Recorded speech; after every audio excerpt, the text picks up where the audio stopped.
नमस्कार दोस्तों, BNA network के यूट्यूब चैनल पर आपका स्वागत है। मैं हूं कुलभूषण।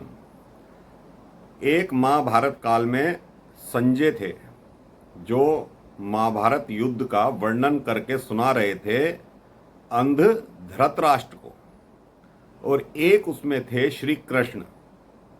तो दो करेक्टर ये महाभारत काल में हुए हैं जो सत्य के साथ थे, और एक आज की राजनीति में दो करेक्टर हैं, एक संजय सिंह और एक नटवरलाल केजरीवाल। नटवरलाल केजरीवाल अपने आप को कहता है कि मैं जन्माष्टमी के दिन पैदा हुआ था, और इसके प्रवक्ता कहते हैं कि ये बीजेपी का वध करेगा, असुरों का वध करेगा, जैसे श्री कृष्ण जी ने वध किया था कंस का। तो इनमें फर्क ये है दोस्तों कि आज संजय सिंह प्रकट होते हैं, प्रेस कॉन्फ्रेंस करते हैं और कहते हैं कि ईडी ने माफ़ी मांग ली है, कि मेरा नाम ईडी की चार्जशीट में गलती से छप गया है। तो ये व्यक्ति इस तरह का झूठ बोल रहा है प्रेस कॉन्फ्रेंस करके। और कुछ टीवी चैनलों ने ये हेडलाइन भी चलाई, ब्रेकिंग न्यूज़ चलाई कि ईडी ने संजय सिंह से माफ़ी मांग ली है। और उधर अरविंद केजरीवाल का ट्वीट आता है, वो कहते हैं कि ये शराब घोटाले का केस ही नहीं है, पूरा केस ही फर्जी है। 7-7, 8-8 लोग जेल में बंद हैं। क्या जज साहब को दिखाई नहीं दे रहा कि ये केस फर्जी है, जिसकी जांच 8-9 महीने से चल रही है? तो ये केस फर्जी है। दोस्तों, ये दोनों लोग जानते हैं, कम से कम जो इनकी क्रीमी लेयर है आम आदमी पार्टी की, उसमें से आधे लोग जेल जाने वाले हैं। इसका खुलासा सी अरविंद ने किया है, इसका खुलासा दिनेश अरोड़ा ने किया है, जो दोनों सरकारी गवाह हैं शराब घोटाले में। सी अरविंद ने खुले तौर पर संजय सिंह और केजरीवाल का नाम लिया है। ईडी ने जो चार्जशीट दाखिल करी है कोर्ट के सामने, चार्जशीट दाखिल करना और उससे मुकर जाना, ये जांच एजेंसी के ऊपर बहुत बदनुमा दाग होता है दोस्तों। तो क्या ईडी ऐसा कर सकती है कि संजय सिंह से माफी मांग ले, या ईडी ऐसा कर सकती है कि केजरीवाल से माफी मांग ले और ये कह दे कि ये केस ही झूठा है? ये नौटंकीबाज हैं दोस्तों। और प्रेस कॉन्फ्रेंस करके ट्विटर पर कह रहे हैं ईडी ने हमसे माफी मांग ली है। सी अरविंद ने, जो सरकारी गवाह है, और दिनेश अरोड़ा ने साफ साफ ये कह दिया है कि ये दोनों व्यक्ति शामिल थे शराब नीति बनाने में। और दिनेश अरोड़ा ने ये कहा, पहले दिनेश अरोड़ा सिसोदिया को नहीं जानता था, संजय सिंह को जानता था। तो संजय सिंह से मुलाकात होती है दिनेश अरोड़ा की, उसका एक पर्सनल काम था, इस वजह से वो संजय सिंह से मिलता है। उसके भाई की दुकान का ट्रांसफ़र किसी दूसरी जगह में होना था, दिल्ली में ही, क्योंकि वो भी शराब कारोबारी है। तो संजय सिंह दिनेश अरोड़ा को कहता है, हमें दिल्ली में चुनाव लड़ना है, पैसों की कमी आ रही है, तो हमें कुछ फंड दिलवाओ। जितने भी रेस्टोरेंट हैं उस कमेटी में दिनेश अरोड़ा भी है। दिनेश अरोड़ा का रेस्टोरेंट भी है और कई रेस्टोरेंट हैं। तो 82 लाख रुपए दिनेश अरोड़ा इनको चंदे के रूप में देता है, जिसे संजय सिंह कहता है कि तुम ये पैसा मनीष सिसोदिया को दे दो। तो दोस्तों 82 लाख रुपए, और उसके एवज में एक चीज़ और हो जाती है, जो रेस्टोरेंट का क्लोजिंग टाइम होता था दिल्ली में, उसकी समय सीमा को 2 घंटे बढ़ा दिया गया। ये 82 लाख रुपया इसी वजह से घूस के रूप में दिया गया, ना कि चंदे के रूप में।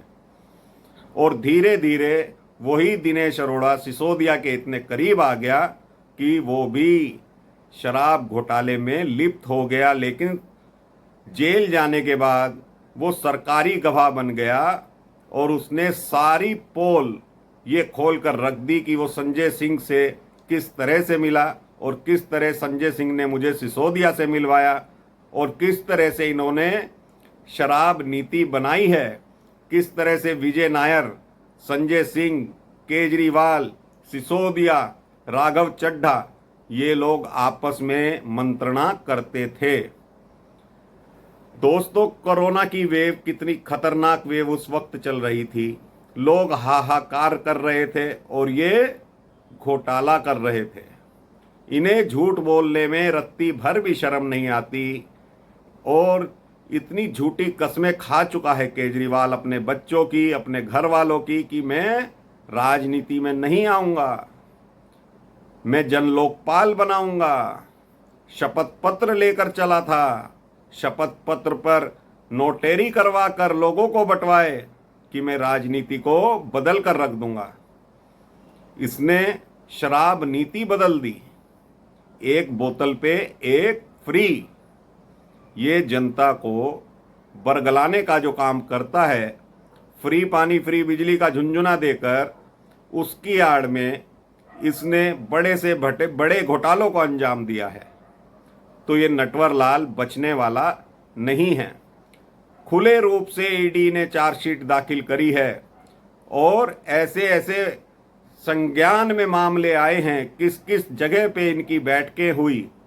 राघव चड्ढा जो कल कह रहा था मेरे को ईडी ने आरोपी नहीं बनाया, तो आरोपी सिसोदिया को भी नहीं बनाया था, लेकिन अब मुख्य आरोपी सिसोदिया ही है।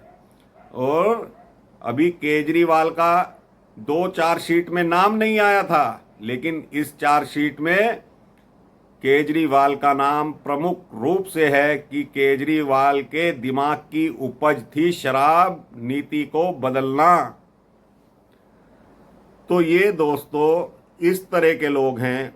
जो एक्साइज कमिश्नर थे राहुल सिंह, जब उनसे केजरीवाल और सिसोदिया कहते हैं कि ये 2% से बढ़ाकर कमीशन 12% होगी और जो हमने पब्लिक की प्रतिक्रिया मंगवाई है, जो ईमेल्स आई हैं, उसका नोटिफिकेशन जारी करो, तो एक्साइज कमिश्नर उस समय के राहुल सिंह ने मना कर दिया, तो उनका ट्रांसफ़र कर दिया गया। एक मिस्टर गोयल हैं, उनको ले आए, उन्हें एक्साइज कमिश्नर बना दिया। रंजन गोगोई जो सुप्रीम कोर्ट के सीजीआई थे, और मुकुल रोहतगी जो कि सॉलिसिटर जनरल थे, उन दोनों से भी सिसोदिया ने सलाह कर ली थी, लीगल सलाह ली थी कि शराब नीति कैसी हो। दोनों ने मना कर दिया कि जैसी चल रही है वैसी ही चलने दो।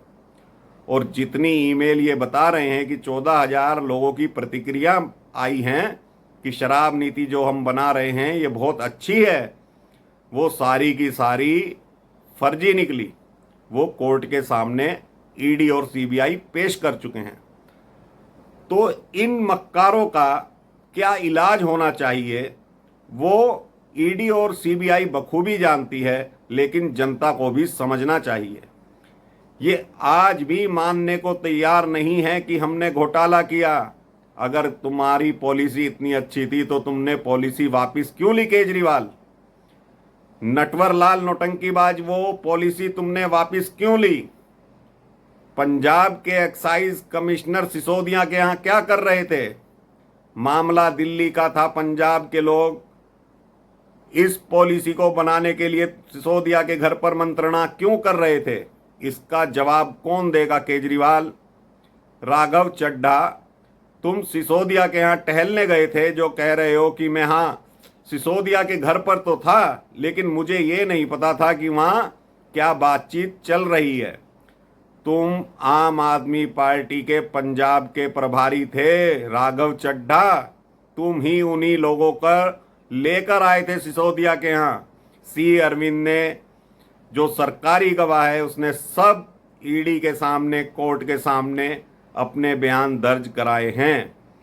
कोई भी तुम में से बचने वाला नहीं है। तुम तिहाड़ में जाओगे, जरूर जाओगे। ये जनता का भी वादा है, सीबीआई और ईडी का वादा नहीं है, ये जनता का भी वादा है। जनता तुमसे त्रस्त हो चुकी है। जो तुम फ्री के लॉलीपॉप बांट रहे हो उसके चक्कर में तुम जनता के अरबों रुपए घोटाले कर दोगे, शीश महल बनवा दोगे, हर विभाग में घोटाले करोगे, तो जनता इसको भी सहन नहीं करेगी। तो दोस्तों, ये जो आज ब्रेकिंग न्यूज़ चली टीवी चैनलों पर और संजय सिंह ने प्रेस कॉन्फ्रेंस करी और केजरीवाल बोलने लगा कि ये पूरा केस फर्जी है, तो पूरी आम आदमी पार्टी ही फर्जी है, ये फर्जीवाल है, नौटंकीबाज है, ये केजरीवाल नहीं है। इसके शपथ पत्र पे जो इसने 2013 को जनता को दिल्ली में बंटवाया था, उसके आधार पर दिल्ली वासियों को इसके ऊपर कार्रवाई करनी चाहिए, एफआईआर करनी चाहिए। ये बीजेपी वाले धरना प्रदर्शन क्यों कर रहे हैं? ये उस शपथ पत्र के खिलाफ एफआईआर करवाएं, पुलिस की जांच करवाएं कि इसने यहां पर ये जो शपथ पत्र दिया है जनता के बीच में, ये सारा का सारा फर्जी है। जन लोकपाल आज तक क्यों नहीं बना, इससे कोई पूछता क्यों नहीं? क्योंकि पानी, बिजली फ्री का झुंझुना बजा रहे हैं। जनता इसलिए नहीं बोल रही, पर बीजेपी वाले, कांग्रेस वाले तो बोल सकते हैं। साथ साथ सांसद हो बीजेपी वालों, तुम्हें सातों अपने क्षेत्र के थानों में इसके खिलाफ एफआईआर करवानी चाहिए कि उस शपथ पत्र की कॉपी लेकर जाइए और एफआईआर कराइए कि इसने जो वादे किए थे, लिख कर दिया था, ये उसके विपरीत चल रहा है। तो जनता को भी समझदार होने की ज़रूरत है। फ्री के झुंझुने से कुछ होने वाला नहीं है। इनके झूठ को पकड़ना बहुत ज़रूरी है, नहीं तो पूरी दिल्ली के टैक्स का पैसा ये अपने बंगलों में, अपने काम में लगा देंगे, विदेशों में भेज देंगे, हाथ में झुंझुना ही रह जाएगा। जैसे सिसोदिया का नाम पहले चार्जशीट में नहीं था, ऐसे ही संजय सिंह, केजरीवाल, तुम्हारे नाम अब आए हैं चार्जशीट में। और सिसोदिया कहाँ है, वहाँ तुम्हें भी जाना है। बस इंतज़ार करो थोड़ा, तुम्हारे लिए वहाँ पर भी शीश महल तैयार हो रहा है। तिहाड़ में साफ सफाई का कार्य चालू हो चुका है, तुम्हारे मसाज करने वाले भी वहीं मिलेंगे। तो अभी के लिए इतना ही दोस्तों। मेरा कंटेंट आपको अच्छा लगे, लाइक कीजिए, कमेंट कीजिए, वीडियो को शेयर कीजिए, चैनल को सब्सक्राइब करके बेल आइकॉन दबाइए। अभी के लिए इतना ही। भारत माता की जय।